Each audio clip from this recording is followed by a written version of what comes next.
La embriología es la ciencia que estudia los factores que inducen y regulan los cambios estructurales, fisiológicos y de comportamiento que tienen lugar en la etapa prenatal del desarrollo.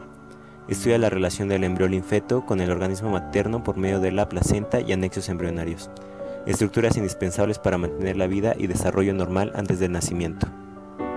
El desarrollo del feto comienza con la fecundación, que es la fusión de dos células sexuales o gametos en el curso de la reproducción sexual, dando lugar a la célula huevo o cigoto donde se encuentran reunidos los cromosomas de los dos gametos. De los cientos de millones de espermatozoides que contiene el semen, apenas un centenar consigue llegar hasta el óvulo y solo uno de ellos logrará entrar en su interior y fecundarlo. Cuando ocurre, la membrana del óvulo, hasta entonces permeable, altera su estructura química y cierra el paso al resto de espermatozoides. Al unirse con el óvulo, el espermatozoide pierde la cola y fusiona su núcleo con el gameto femenino. De esta simbiosis nace la primera célula, el huevo fecundado o cigoto, que contiene una información genética única, desde el color de ojos hasta la estatura aproximada que tendrá el nuevo ser humano. Empujado por los impulsos musculares de la trompa, el huevo fecundado inicia un viaje de 3 a 4 días hacia el útero.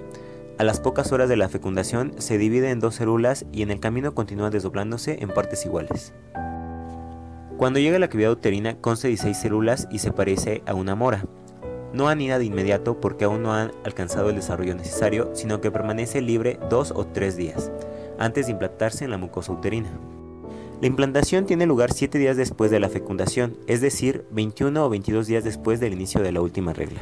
El huevo se sitúa sobre el endometrio y se adhiere fuertemente a él como una ventosa. La capa exterior excava una especie de nido y forma el trofoblasto, una membrana que luego dará origen a la placenta, que nutrirá al bebé durante su estancia en el útero. A partir de ese momento, el desarrollo del embrión es constante y los cambios suceden hora a hora hasta el día del parto. Durante el desarrollo embrionario ocurren constantemente procesos de reproducción, diferenciación y organización celular. Dependen por una parte de la información genética contenida en el ADN y por otra del medio donde se hallan. El organizador primario induce la diferenciación y organización de las estructuras axiales del embrión, notocorda, tubo neural y somitas.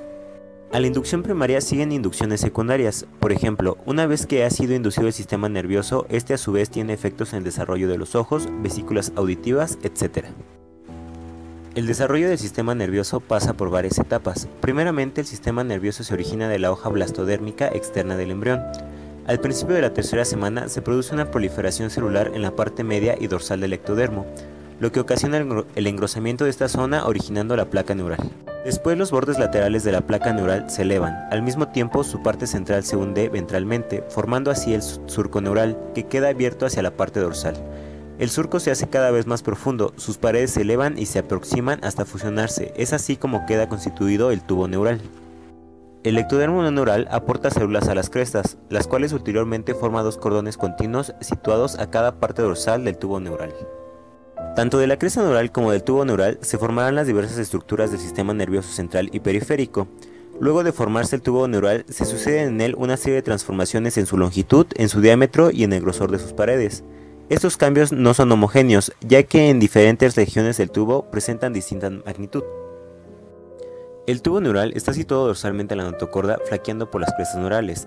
Lateralmente a estas últimas se hallan las somitas. Las somitas son masas celulares que provienen del mesodermo paraxial, se disponen en forma seriada a los lados del eje del embrión y su posición está en relación con las crestas neurales. El tubo neural será quien da origen a la médula espinal. Antes del cierre de los neuroporos aparecen dilataciones en la región cefálica del tubo neural que va a quedar alojada en la cavidad craneal, constituyéndose las vesículas cerebrales.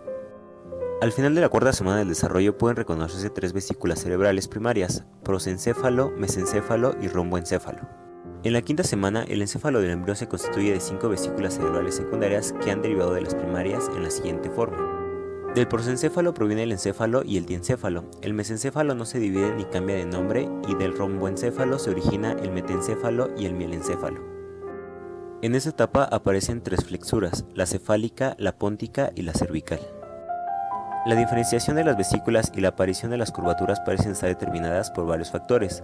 Por un lado está el incremento de la masa celular, el aumento del volumen del líquido intraventricular y la variable consistencia del sistema nervioso embrional.